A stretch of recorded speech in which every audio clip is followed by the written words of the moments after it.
አዎን አቤቱ ሁሉን የምትገዛ ነህ። አዎን አቤቱ ሁሉን የምታድን ነህ። አዎን አቤቱ በእውነት የሁሉ ገዢ ነህ። አዎን አቤቱ የሁሉ መድኃኒት ነህ።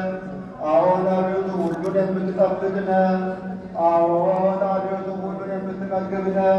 የልጅህን ሥጋ ከእኛ ሥጋ ጋር እንዳደረግ የአንተ መስቀል ከእኛ ደም ጋር እንዳደረግ እንዲሁ አንተን መፍራትን በልቡናችን በጎ አምልኮትን በሕሊናችን ጨምር።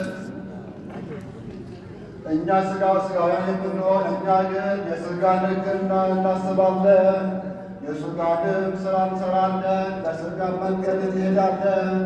አንተ ግን የመንፈስን ሥራ አስተምረ፣ የመንፈስን ሕግ አስረዳ፣ የመንፈስንም መንገድ ምራ።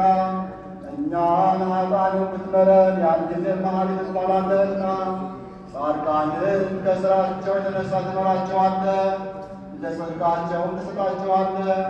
የቀደመ በደላችንን አታስብብን። አቤቱ ይቅርታ ፈጥኖ ይደረግልን።